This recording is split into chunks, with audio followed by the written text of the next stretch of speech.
Bueno, todos los que estamos aquí, nos da mucho gusto tenerles a todos.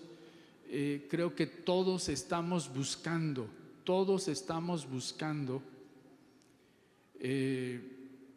la presencia de Dios. Estamos buscando un refrigerio, un refrescamiento.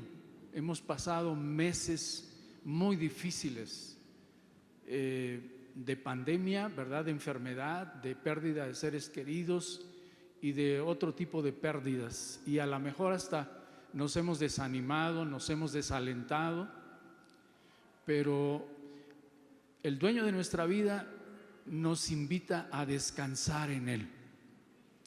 Así que estamos expectantes de lo que Dios puede hacer estando en medio de nosotros. Él está en medio de nosotros.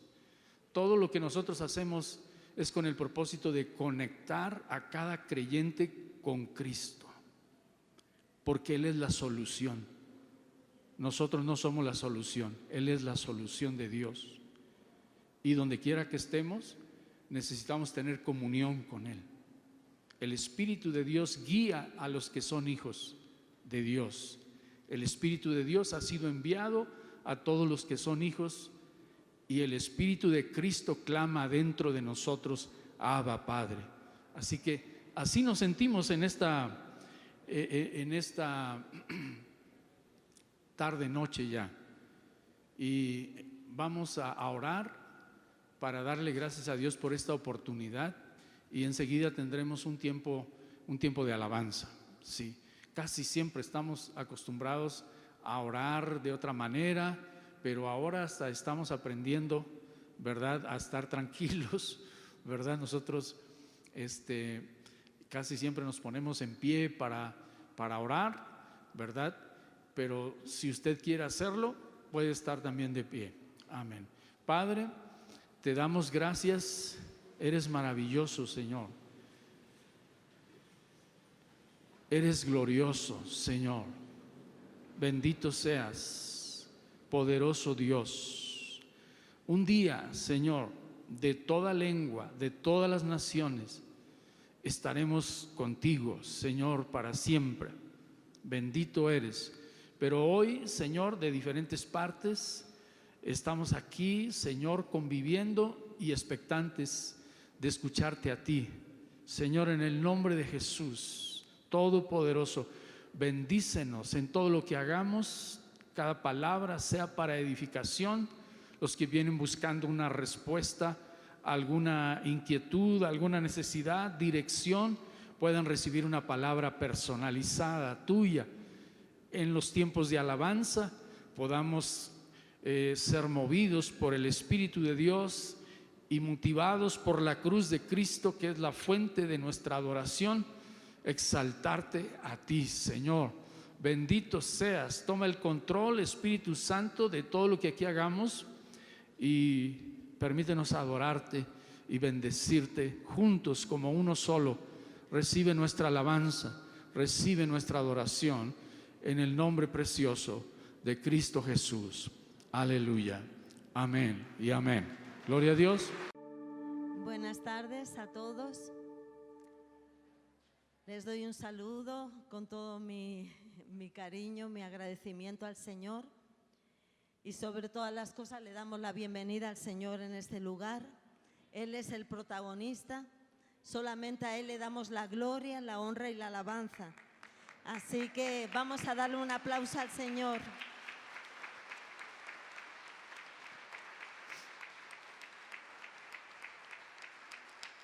Me han pedido en esta tarde que tenga una lectura de la palabra del Señor. Antes, manifestarle a todos nuestra gratitud, primeramente a Dios, ¿verdad? Y a todos ustedes por estar aquí.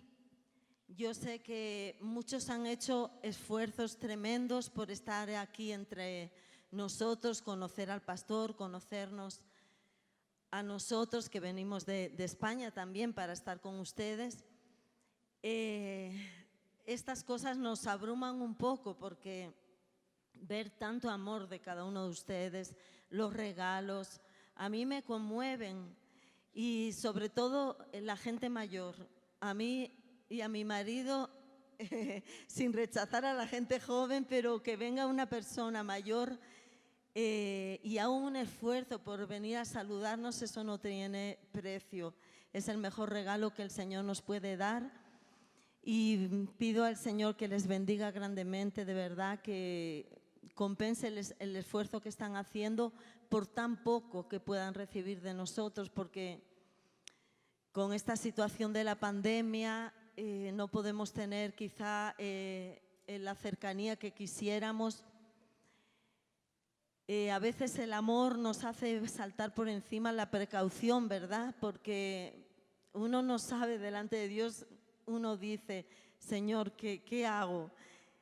¿Hago caso de las normas o me dejo llevar por el corazón? Estos hermanos han venido desde tan lejos, muchos de otros países, incluso como yo no lo voy a abrazar y no lo voy a dar pues cariño, ¿no? Si es necesario nos vamos a la calle y allí nos abrazamos, yo no sé. Yo soy una persona prudente, ¿eh? Siempre estoy diciendo, seamos prudentes, una cosa no quita la otra. Pero hermanos, de verdad que les amamos en el Señor, damos muchas gracias al pastor, ¿verdad? Y permitirnos este lugar donde podemos reunirnos y congregarnos tantas personas. Y bueno, no voy a entretenerles más, voy a leer unos versículos de la palabra del Señor. Dice, doy gracias al que me fortaleció, a Cristo Jesús nuestro Señor, porque me tuvo por fiel poniéndome en el ministerio. Habiendo yo sido antes blasfemo, perseguidor e injuriador, mas fui recibido a misericordia, porque lo hice por ignorancia en incredulidad. Pero la gracia de nuestro Señor fue más abundante con la fe y el amor que es en Cristo Jesús. Palabra fiel y digna de ser recibida por todos, que Cristo Jesús vino al mundo para salvar a los pecadores, de los cuales yo soy el primero. Por esto fui recibido a misericordia, para que Jesucristo mostrase en mí el primero toda su clemencia, para ejemplo de los que habrían de creer en Él para vida eterna.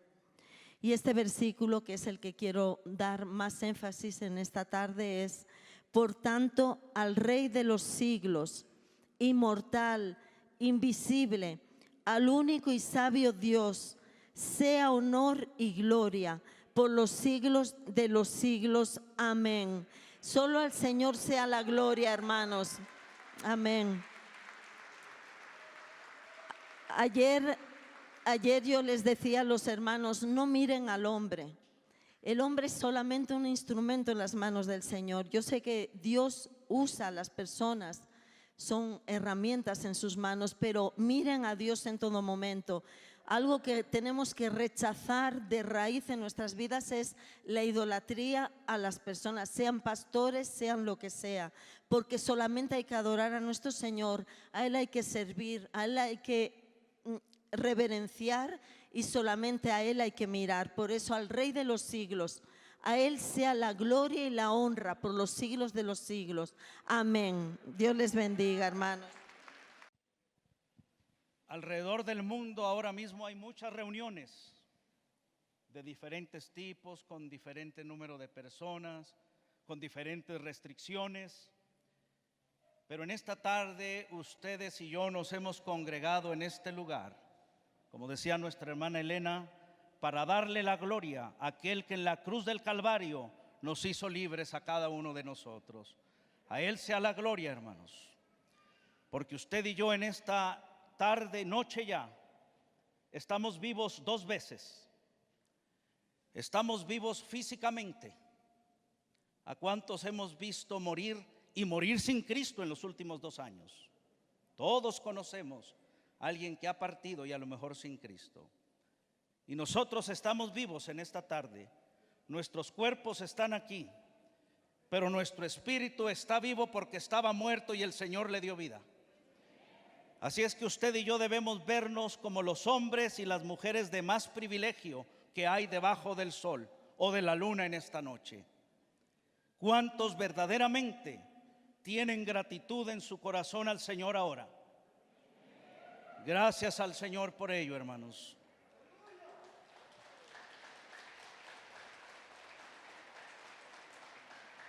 Y conociendo, hermanos, al pastor Manolo Sierra y a su esposa, la hermana Elena, hay en ellos tristeza y alegría. Alegría por estar aquí, pero tristeza porque por estas regulaciones miles se han quedado afuera que no han podido venir. Hace un tiempo, unos año y medio, mandé un correo electrónico pidiendo al ministerio de nuestro hermano Manolo si yo podría, fíjese, pasar por mi canal de televisión en Los Ángeles sus programas. Yo esperé que me dijeran, como ha sucedido, que no, o me contestaran un correo electrónico. Unas horas después de que lo mandé, no sé, 24 horas, recibí una llamada del pastor José Manuel Sierra y me dice: Pastor Arenas, ¿cómo usted se pone a preguntarme a mí que si puede pasar mis programas en la televisión? Si para eso son, para que Cristo sea glorificado, para que todo el mundo sepa, hágalo, hermanos. Y yo soy un hombre agradecido. Desde ese día algo me ligó al ministerio y a la persona del hermano José Manuel. Vi que es un hombre firme, porque se debe ser firme, pero que es un hombre tierno en su corazón, que ama al Señor. Y desde ahí han sucedido muchas cosas. Y una de las grandes que celebro en esta hora, que le dije: pastor, amo mucho a mi país, amo mucho a mi gente, venga a la Ciudad de México. Y él iba a venir y su esposa un día o dos, luego ir a Estados Unidos. Estados Unidos se cerró y luego una llamada gloriosa: pastor, podemos ir mi esposa y yo a la Ciudad de México una semana. Yo no me lo podía creer. Así es que, hermanos, doy gracias al Señor porque Dios nos lo concede. Decía nuestra hermana Elena: la gloria sea para Dios, no para el hombre. Pero si lo vemos en YouTube, que es donde yo lo veo, pues es mucho mejor en vivo, ¿no les parece? Aplauso al Señor entonces, no a Él. Les presento al pastor Manolo Sierra Páez. Wow, qué barbaridad, qué barbaridad.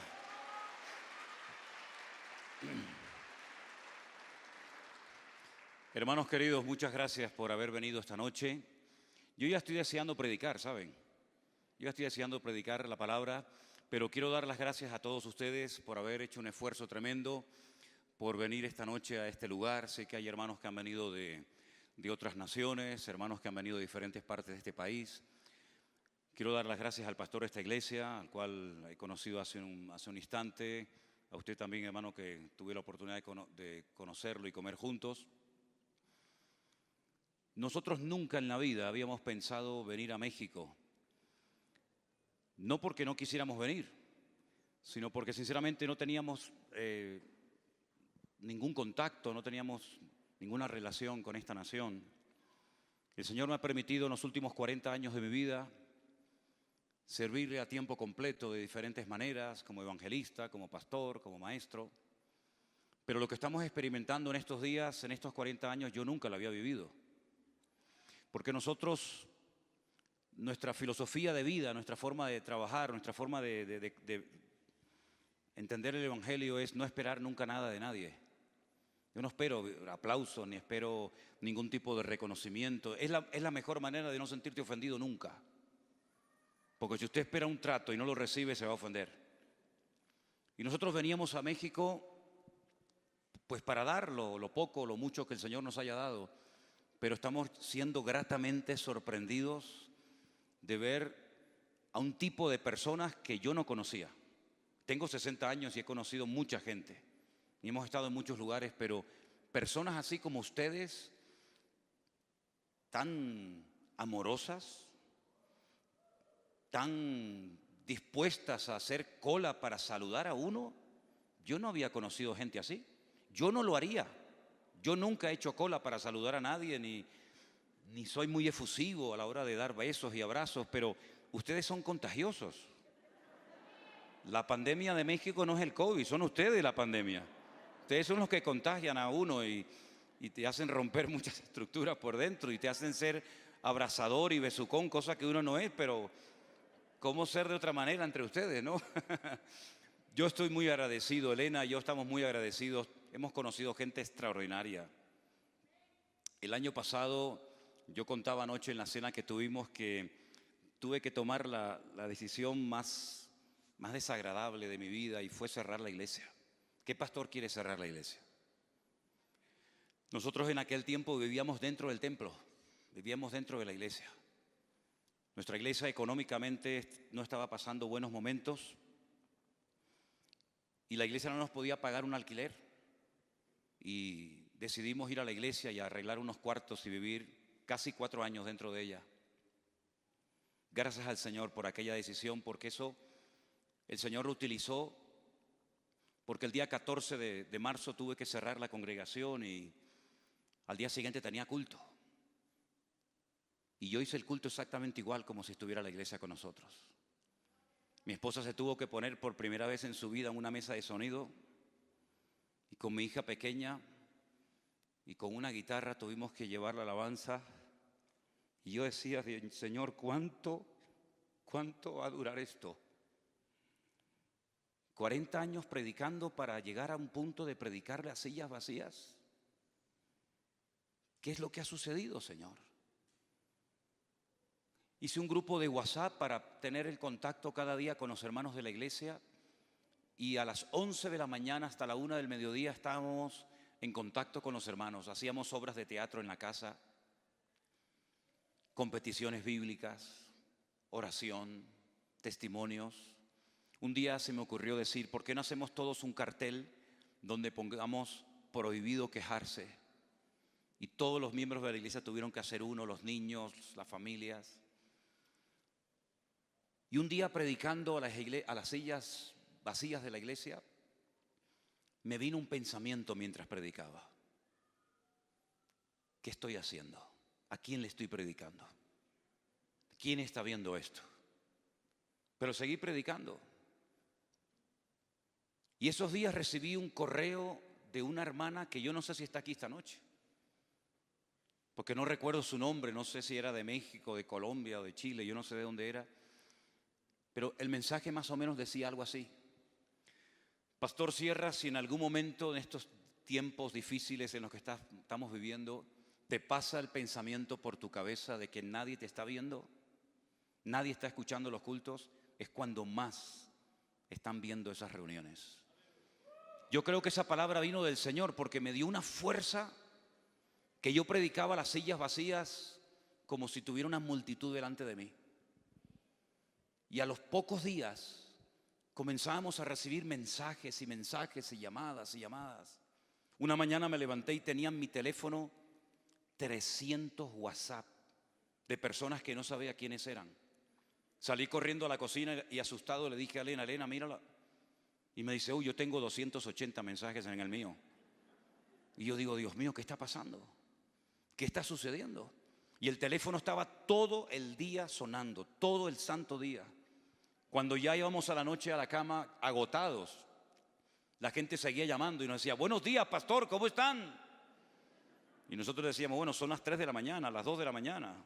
Usted se levanta, pero yo me voy a acostar. Y comenzamos a recibir un aluvión de preguntas de todo tipo. Y entonces se me ocurrió, en vez de responder a uno por uno, hacer un devocional cada mañana. Y algo que se me ocurrió llamarlo el pastor online. ¿Para qué fue aquello? Si yo pensaba que haciendo 2 o 3 programitas iba a responder a las preguntas de la gente, fue peor, en el buen sentido de la palabra. Porque si respondías a 10 preguntas venían 100 y si respondías a 100 vendían 200. Y el Señor nos ha dado una lección tan grande en este tiempo. Porque la noche que tomé la decisión de cerrar la iglesia, porque no nos quedaba más remedio, me puse de rodillas al lado de la cama y le dije, Señor, si esta obra es tuya, si tú levantaste esta iglesia, ahora tienes una oportunidad maravillosa para demostrar que tú la amas. Sin diezmos, sin ofrendas, sin nada. ¿Cómo vamos a pagar todo?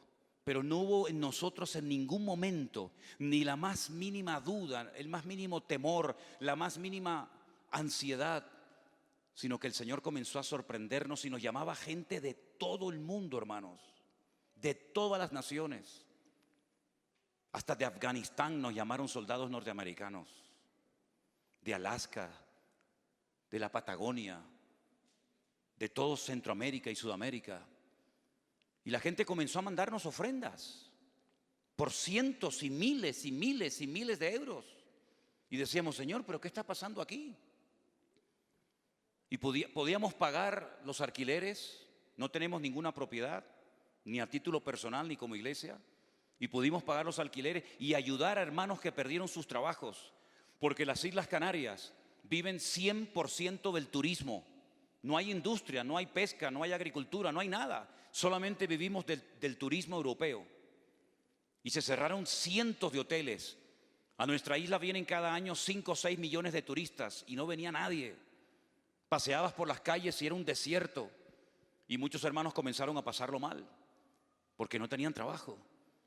Pero el Señor nos dio una lección tremenda. Vamos a hacerlo al revés. En vez de la iglesia ofrendar para los ministerios, vamos los ministerios a ofrendar para la iglesia. Lo hicimos al revés. Invertimos el orden y comenzamos a ayudar a hermanos, a familias, para que pudieran cubrir sus gastos.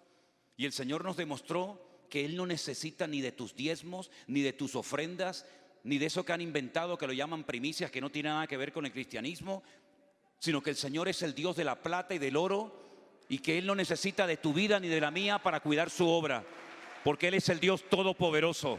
Dale un aplauso a Él si quiere, aleluya. Hasta el día de hoy, hasta el día de hoy.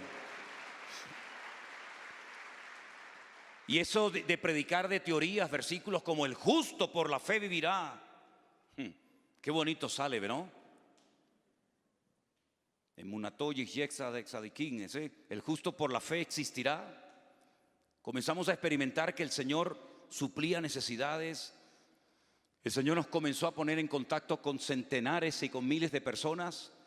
Y entonces el Señor nos ha traído a este hermoso país, del cual mi padre me habló durante toda mi vida, porque mi padre fue torero. Y los toreros sueñan con venir a México a torear, porque aquí tenían que venir los españoles a doctorarse en ese arte, ¿verdad? Y mi padre nunca vino a este país. Y mi padre me dijo una vez, qué lástima que tú no fuiste nunca a torear a México. Pero yo le dije un día de broma, papá, yo no voy a torear toros en México, pero si algún día voy a torear al diablo. Y el Señor me ha dado ese privilegio de venir a dar una patada al diablo donde más le duele. Aleluya. Dios es bueno y para siempre su misericordia. Gracias por estar aquí, hermanos, en esta noche, de todo corazón. Muchísimas gracias. Me preguntaban esta mañana, de tantas cosas que pasan por mi cabeza, ¿qué nos vendría bien a todos escuchar en esta noche? Los cristianos que llevamos años en el Evangelio, a veces tenemos la tendencia de pensar que ya lo sabemos todo. Y hay un viejito en la Biblia con casi 100 años de edad, que fue el hombre que más cerca vivió del Señor Jesucristo y mejor lo conoció en el Nuevo Testamento, y fue el apóstol Juan. Pongamos que aproximadamente a la edad de 30 años se convirtió en un discípulo de él. Estuvo 3 años con el maestro. Fue aquel que se recostó sobre su costado y le preguntó, ¿quién es el que te va a entregar? Porque yo sé que yo no te voy a entregar. Aquel hombre que escribió un evangelio maravilloso, que de todos los milagros que Cristo hizo, que él llegó a decir que si se hubieran escrito una por una las palabras y los hechos que el Señor hizo, él dice, ni en el mundo cabrían los libros. De todo lo que él vio, de todos los milagros que vio, escogió 7, solamente 7. Y no utilizó la palabra milagros, sino la palabra señales, banderas, puntos de referencia en el mundo espiritual. Y usted puede ir a su evangelio, que es una maravilla, y en el capítulo 2, 4, 5, 6, 6, 9, 11, usted va a encontrar cómo el Señor Jesucristo es presentado de múltiples formas. Y gracias a Juan sabemos que el primer milagro de Cristo consistió en cambiar el agua en vino, en buen vino. Y ahí vemos al Señor cómo convierte un elemento muy conocido como el agua en algo completamente diferente en cuanto a color, sabor. Y cuando lo probaron, la gente se quedó sorprendida porque dijo, ¿cómo es posible que has guardado lo mejor para el final? Y ese es un milagro profético, porque lo mejor está por venir. Se ha enfatizado mucho de que vienen cosas horribles al mundo, y es verdad. La maldad se va a multiplicar, el mundo va a ir de mal en peor, pero la iglesia va a ir de gloria en gloria, de victoria en victoria y de bendición en bendición, porque lo mejor está por venir.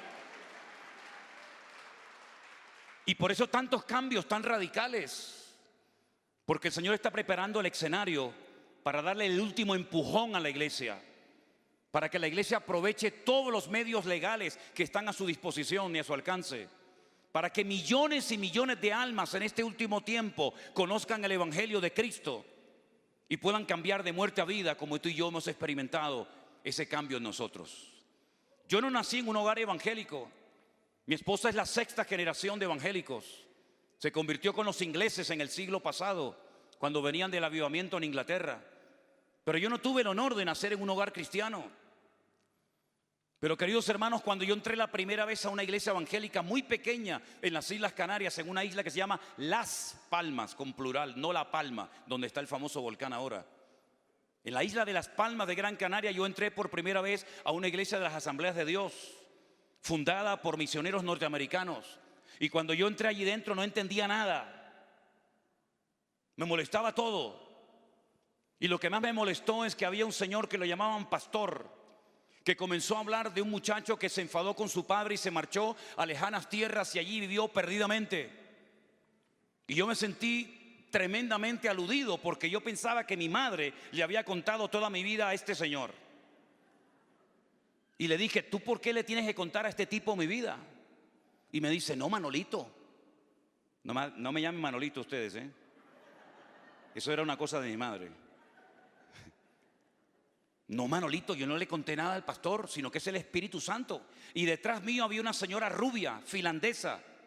Después me dijeron que era finlandesa. Y comenzó a hablar en un idioma que yo no entendía nada. Y la miraba y le dije a mi madre, ¿y a esta qué le pasa? Y me dice, cállate, porque es el Espíritu Santo. Digo, ¿el Espíritu Santo es rubio con los ojos azules? No entendía nada. Pero cuando ese hombre siguió predicando, hizo un llamamiento y dijo, si hay alguien aquí en este auditorio, auditorio, eran 15 personas en la iglesia, fíjate qué auditorio tan grande era, ¿no? Cuando venían 2 visitas había un avivamiento espectacular en la iglesia, ni se lo creían. Si hay alguien aquí entre nosotros que quiere levantar su mano y recibir a Jesús en su corazón como su Señor y Salvador personal, yo no sé lo que me pasó, pero yo me encontré en ese altar esa noche y por primera vez me dirigí en oración a Dios. Yo no creía en Dios. Yo me había criado toda mi vida, tanto en Caracas como en Canarias, en colegios de sacerdotes. Y hay un refrán que dice que los mayores ateos del mundo han salido de colegios de curas. Y yo era uno de ellos. Y yo le dije a Dios, yo no sé si tú existes, pero si tú existes, cámbiame. Yo quiero conocerte. Me hacían 4 encefalogramas por semana en mi cabeza. Me ponían la cabeza llena de cables como si fuera una máquina, un robot. Estuve en manos de psicólogos y de psiquiatras por años. Nada me llenaba, todo me aburría, todo me cansaba. Pero esa noche cuando le abrí mi corazón a Cristo por primera vez, sentí una paz que hasta el día de hoy, más de 40 años después, la sigo sintiendo como aquella primera tarde. Porque es la paz que sobrepasa todo entendimiento humano. Es la paz de Cristo, nuestro Señor. Aleluya. Y Él me liberó de los demonios que llevaba dentro sin yo saber que los tenía. Porque mi testimonio lo digo en 3 palabras. Él me salvó, Él me liberó y Él me sanó. Y nadie me puede quitar eso de mi corazón porque esa ha sido mi experiencia. Y por eso cuando yo entendí que a Él lo habían crucificado, que lo habían metido en un sepulcro y que al tercer día había resucitado, cuando yo entendí que aquello era verdad, yo quería contarle esto a todo el mundo. Si esto era verdad, ¿por qué hay tan poca gente que se quiere dedicar a tiempo completo a servir al Señor? Como si todos los días resucitara gente. Como si todos los días viniera un Señor del cielo, de la otra vida, a morir en una cruz por la raza humana. Lo matan y al tercer día se levanta. Si esto era verdad, yo decía, esto se lo tengo que contar a mis amigos, a los vecinos, a mis enemigos, a todo el mundo se lo tengo que decir. Y el Señor me dio el honor y el privilegio de haber servido ya por 40 años a tiempo completo. Y solamente le pido al Señor que me dé fuerzas hasta el último momento de mi vida. Porque tengo hoy en día más pasión y más ganas de llevar gente a los pies de Cristo que cuando comencé hace 40 años atrás. Pero estamos viviendo tiempos difíciles, no cabe la menor duda. Tiempos de cambios radicales. Y la iglesia tiene que adaptarse a los nuevos tiempos.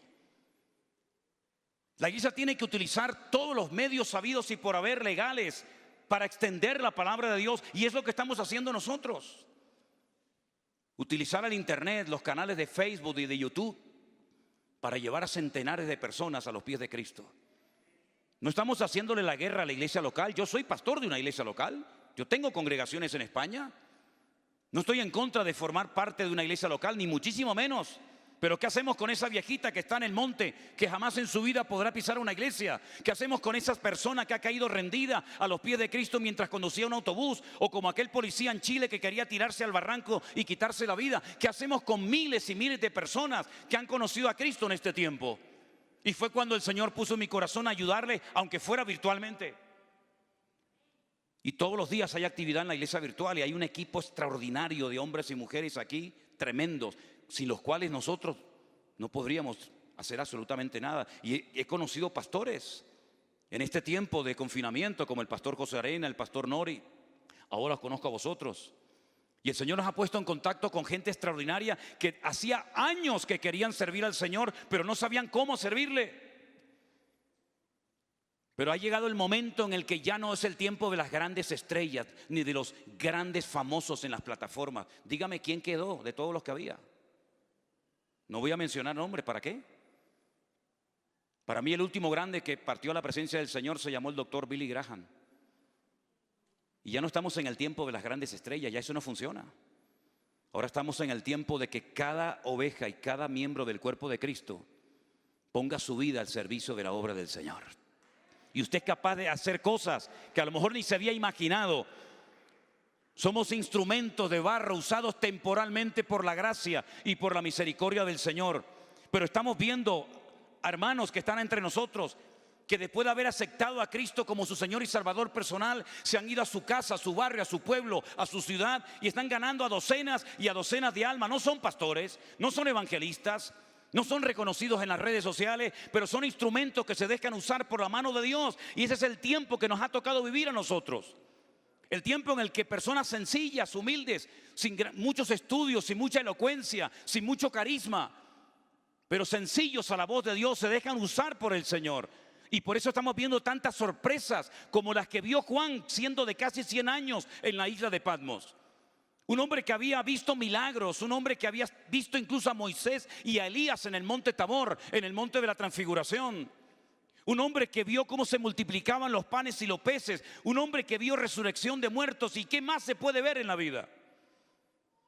Todavía le faltaba lo mejor, la revelación del último libro, el libro del Apocalipsis.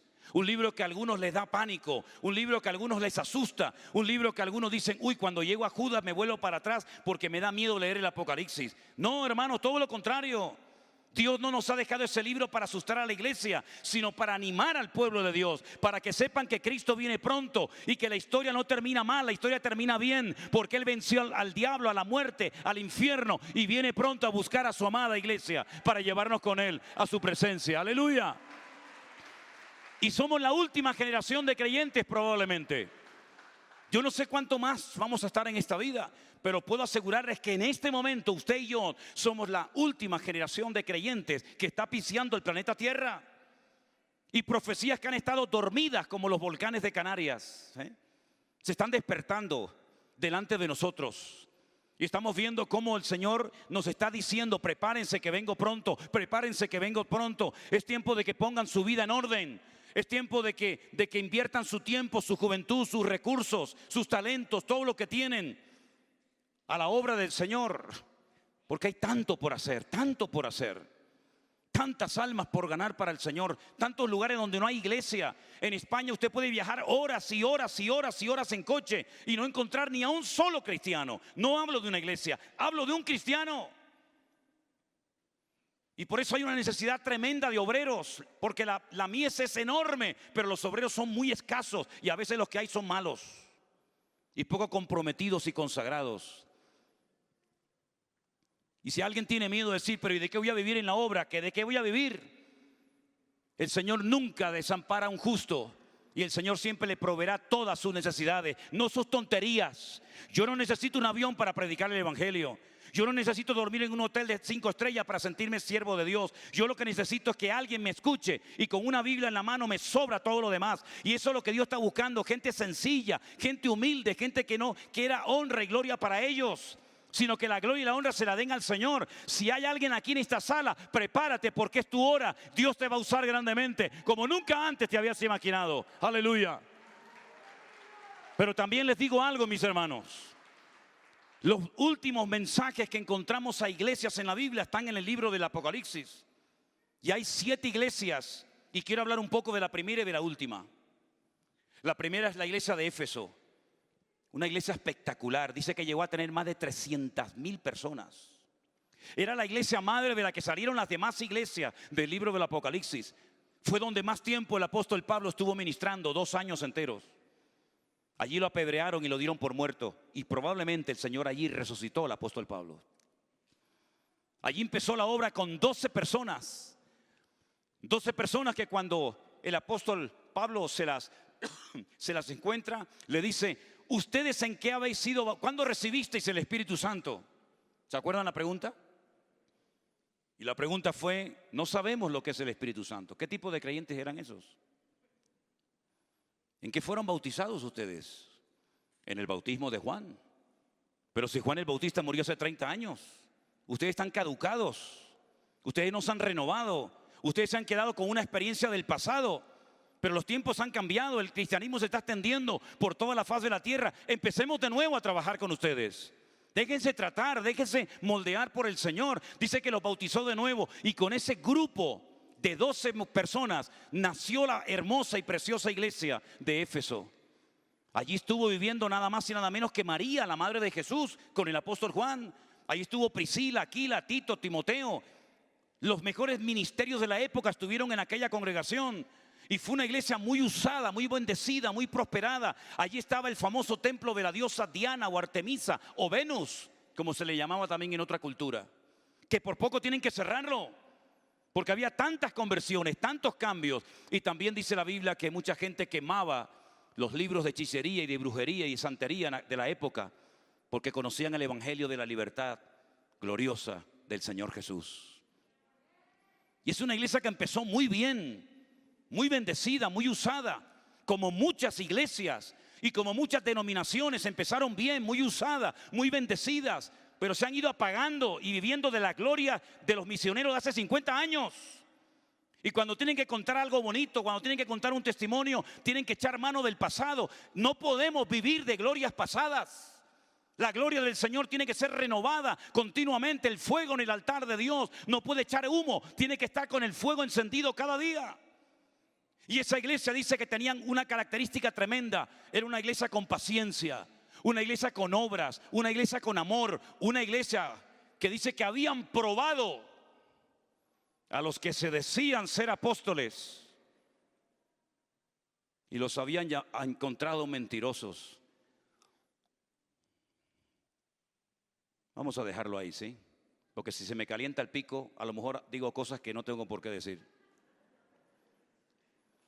Una iglesia increíble, con unas características maravillosas. Pero tengo contra ti que has dejado tu primer amor.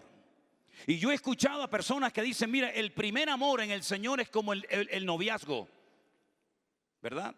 Que cuando ves a ese chico, a esa chica y te enamoras los primeros días, primeros meses, el primer año de casamiento, ese es el primer amor. Pero ¿saben lo que pasa, hermano? Que luego después eso pasa y entra en rutina y entonces explican, creyendo que dicen la verdad, que el primer amor es el primer tiempo en el Señor. Pero cuando usted ya lleva años en el evangelio, ya no se predica con ese fervor, ya no hay ese entusiasmo por el Señor. Eso es falso, eso es rotundamente falso.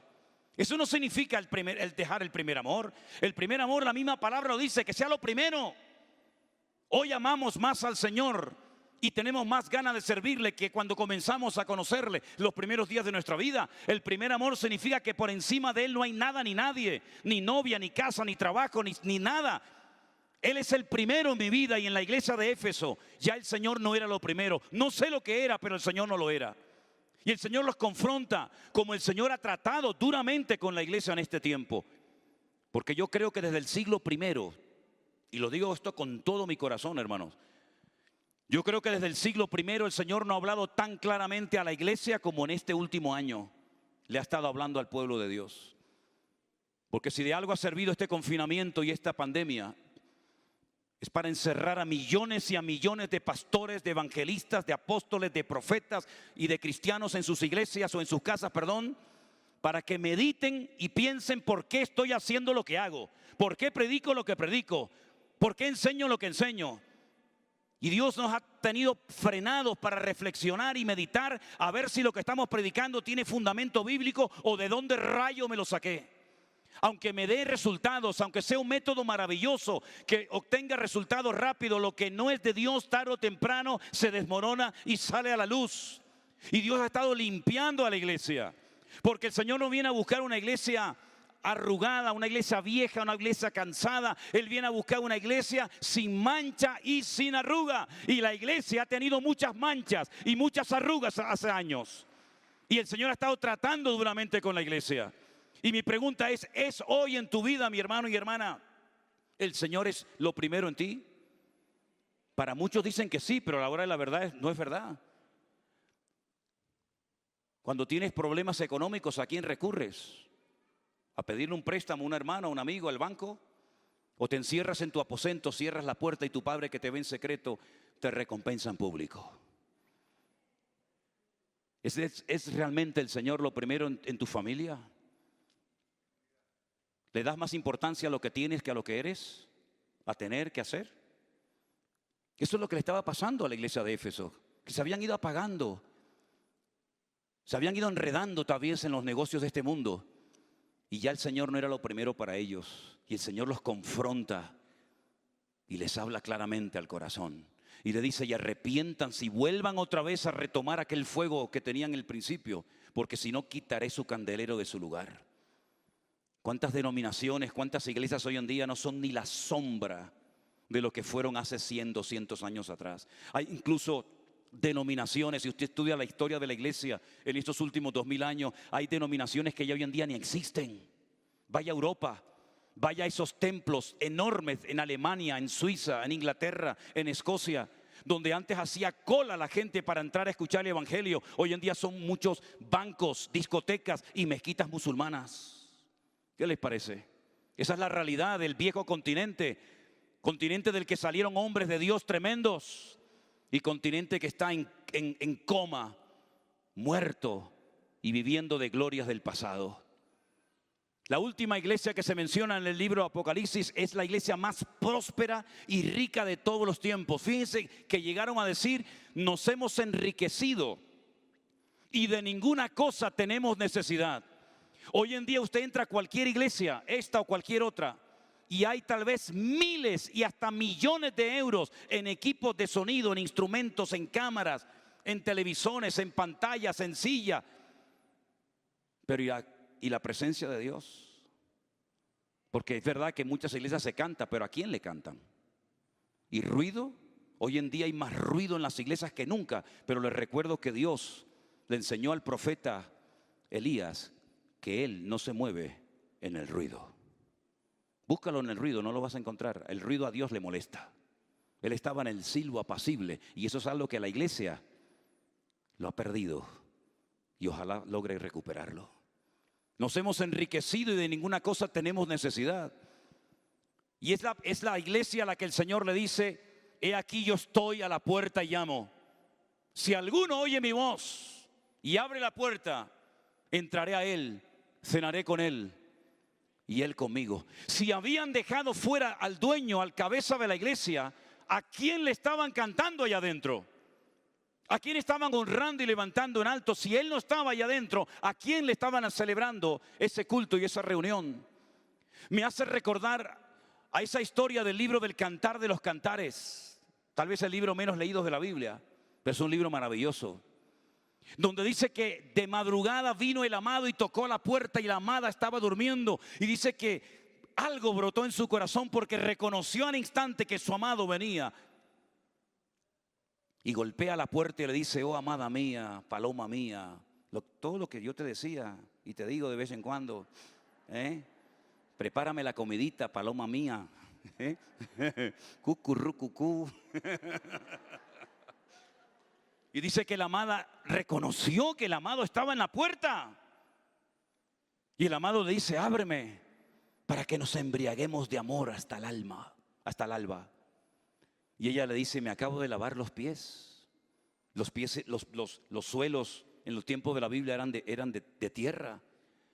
Y si me acabo de lavar los pies, ¿y cómo me voy a levantar y mancharme los pies para abrirte la puerta a ti? Es decir, no merece la pena ningún esfuerzo que haga por ti, amado mío. Era un amor de boca, pero no de corazón. No estoy dispuesta ni a lavarme, ni a ensuciarme los pies para tener comunión contigo. Ese es el cristianismo cómodo y superficial que muchos viven, donde quieren que Dios te bendiga y te dé y te unja y te ayude y te bendiga, pero no me pidan ni esto porque no tengo tiempo, querido hermano. Y cuando se levanta de la cama, dice que el aroma del amado había quedado en la puerta y reconocía que allá había estado la presencia de su amado, pero lo había perdido. Y esa es la peor tragedia que le puede ocurrir a una iglesia. Cantarle a alguien que ya no está hace años allá adentro. Intentar adorar a un Dios que no se conoce. Pregúntenle a muchos hermanos, defíname a su Dios. ¿Cómo se llama su Dios? ¿Cómo se llama su Dios? Dígame el nombre propio de Dios. Dígame los atributos de su Dios. ¿Cómo es? ¿Cómo sabes cuándo le está hablando y cuándo no le está hablando? ¿Cómo puede reconocer y discernir si Dios le está hablando en un sueño o ese sueño se lo inventó usted? Y vas a encontrar que hay tantas lagunas y a veces cantamos a un Dios que en el fondo no conocemos. Incluso algunos predican de un Dios que no conocen e intentan adorar a un Dios que nunca han tenido un encuentro personal realmente con Él. Y ella se levanta y se desespera y va por todas las calles de Jerusalén y dice que la maltratan, la humillan y dice, no despertéis el amor, oh doncellas de Jerusalén. Habéis encontrado, habéis visto a mi amado, y se reían de ella porque ella sabía describirlo, pero había perdido su presencia. Esa fue la tragedia de la iglesia de la Odisea. Que el Señor estaba a la puerta y se habían creído que la prosperidad que tenían venía de Dios. Y hay gente en el mundo satanista que odian a Dios, que aborrecen el evangelio y son más prósperos que muchas iglesias enteras con todo su patrimonio y con todo su dinero. Luego, toda prosperidad no viene de Dios. Y no estoy en contra de la prosperidad en absoluto, pero no es una meta, es un medio para alcanzar almas para Cristo. Y por eso el Señor le dice, pobres, ciegos, desnudos, desventurados. Ni a Israel le dijo semejantes calificativos. Ni esas palabras tan duras se las dirigió el Señor nunca al pueblo de Israel en sus peores momentos. Pero se las dirige a la iglesia de la Odisea. Una iglesia que había perdido la gloria del Señor y no se habían dado cuenta. Lo mismo que le pasó a Sansón, que coqueteaba con el pecado, flirteaba con el diablo y creía que podía pecar toda la semana y el domingo ir al culto y arrepentirse y Dios lo volvía a usar. Se equivocas, querido hermano y amigo, si crees que puedes vivir una vida en desorden, en pecado y en desobediencia y de ir al culto, subirte a un púlpito con una guitarra, un piano, con lo que sea, y Dios te va a usar. Puede ser que funcionara un tiempo, pero llegará un momento en el que la bendición, la unción de Dios irá de tu vida y no te habrás dado ni cuenta, querido. Y lo mismo le pasó al rey Saúl. Un hombre que se le fue el Espíritu de Dios de su vida y ni siquiera se había dado cuenta. Y a la iglesia de la Odisea le había pasado lo mismo. Habían perdido lo más hermoso que tiene una iglesia, que no es el templo, no es el equipo de sonido, es la gloria, la presencia de Dios. De tal manera que el diablo sabe que en ese lugar hay un punto de luz.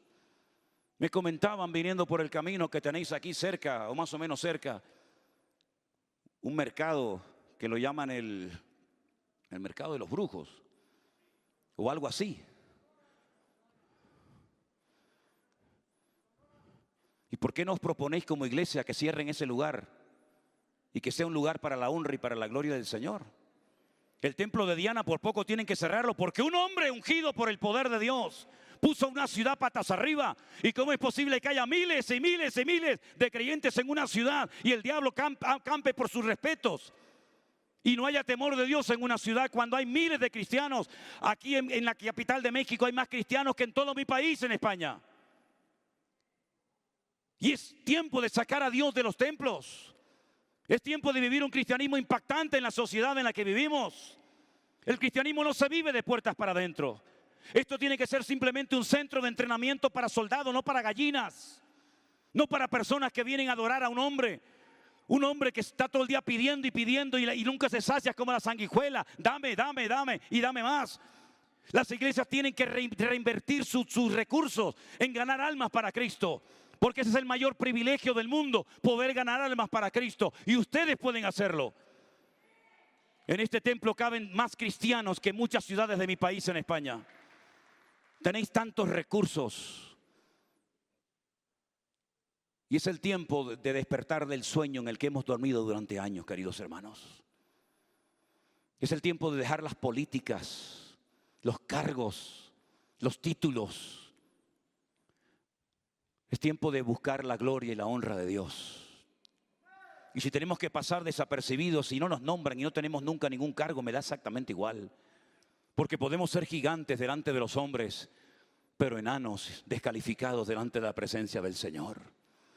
Y por eso, mis queridos hermanos, la razón por la que hemos venido a México es para conocer a las personas que el Señor nos ha dado el privilegio en este último año de poder haberlos llevado a los pies de Cristo. Que se reúnan donde quieran, que vayan a la iglesia que quieran. Nosotros no vamos a competir con iglesias ni con denominaciones. Vivimos a 15,000 kilómetros de distancia. Es imposible que podamos pastorear y atender al mundo. Es imposible. Pero nosotros lo que queremos es que la iglesia del Señor vuelva a ser lo que fue hace 2000 años. Sin radio, sin Facebook, sin YouTube, sin barcos, sin aviones, sin instrumentos musicales, sin templos, sin nada. Hicieron retroceder a los estoicos y epicúreos de Grecia. Pusieron de rodillas al imperio romano. Y todo el mundo sabía que aquellos cristianos, aunque morían despedazados en la arena de los circos romanos y crucificados y devorados por las fieras romanas, morían riendo y cantando al Señor. Y hoy en día hay personas que ante cualquier prueba, ante cualquier dolor, ante cualquier situación, enseguida se cambian de iglesia, se desaniman, se derrumban. Iglesia del Señor, no podemos seguir viviendo como cobardes. Somos hijos del Rey de Reyes y Señor de los Señores. Tenemos que levantarnos como un ejército en el nombre del Señor. Aleluya. Es el tiempo de la iglesia. Es el tiempo de la iglesia. Y queridos hermanos, yo estoy plenamente convencido de que todo esto que hemos vivido y todavía estamos viviendo, donde es increíble que los cristianos no podamos saludarnos y abrazarnos y estar distanciados y saludarnos con un codazo, con una patada, a lo que hemos llegado, ¿no? A lo que hemos llegado. Si Pablo viniera esta noche aquí y decía, pero ¿qué les pasa a ustedes? ¿Están locos? ¿No? Ha llegado un tiempo en el que tenemos que cambiar nuestra forma de pensar para cambiar nuestra forma de vivir. La iglesia, queridos hermanos, hoy en día tiene más recursos que jamás en la vida, en la historia, habían podido pensar tener. Pero es el tiempo en el que tú y yo tenemos que poner la mano en el arado y no mirar atrás. No sabemos cuánto tiempo nos falta. Estuvimos la semana pasada en Roma. Y saliendo del Coliseo romano, que nos llevó un hermano a conocer, estaban poniendo una plataforma mucho más grande que esta, con un equipo de sonido espectacular. Y pregunté qué evento estaban preparando. Y me dijeron, estaban preparando una reunión internacional de oración por la paz.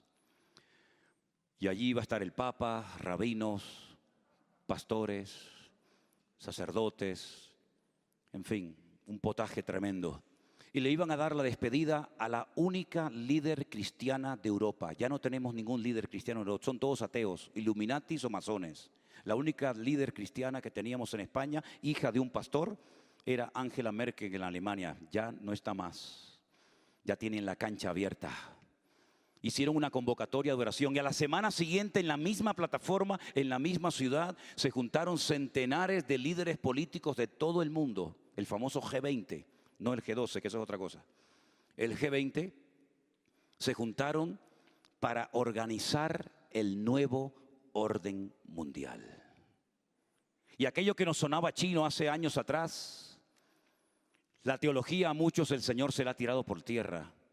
Y estamos a punto de ver en Europa y en el mundo cambios tan radicales, donde les digo ya que en algunos países de Europa ya está prohibido usar dinero. Ya no se usa dinero. Ya en algunos países solamente tarjeta de crédito o algunas marcas que te hacen. Y esto va a ir a más y a más y a más. Y de momento no hemos sido arrebatados, que yo sepa. Y aunque yo vaya a estar toda esta semana en México, yo les aseguro, y si me equivoco les pediré perdón en la gloria, que el Señor en esta semana no va a venir. Se lo aseguro, ¿eh? El Señor en esta semana no va a venir. ¿Y cómo lo sé? Porque la Biblia dice lo que tiene que venir antes de que Él venga. Y como todavía no ha aparecido lo que tiene que aparecer, el Señor de momento no va a venir. Y no podemos vivir más tiempo asustados, sino darnos cuenta de que el tiempo se nos acorta. Y el Señor viene pronto, pero el Señor es galardonador de los que le buscan. Así que quiero animar a todos los presentes que están aquí a que vivan una vida totalmente entregada y consagrada al Señor Jesús. Pero no quiero entregar este púlpito en esta noche sin hacer una pregunta. ¿Hay alguien en esta noche, en este auditorio, que ha venido por primera vez, que no es miembro de ninguna iglesia? ¿Alguna persona joven, adulta, de la edad que tenga, que nunca ha tomado la decisión de recibir a Jesús en su corazón como su Salvador personal? ¿Hay gente así?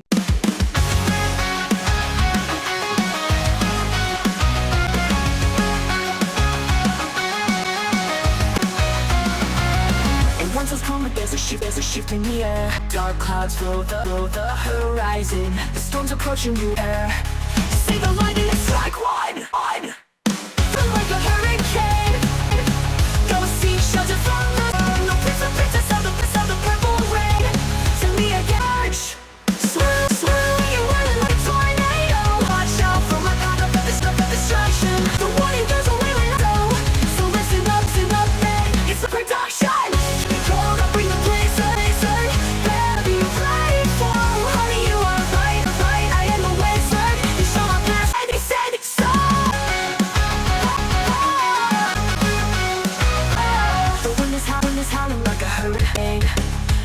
From this surge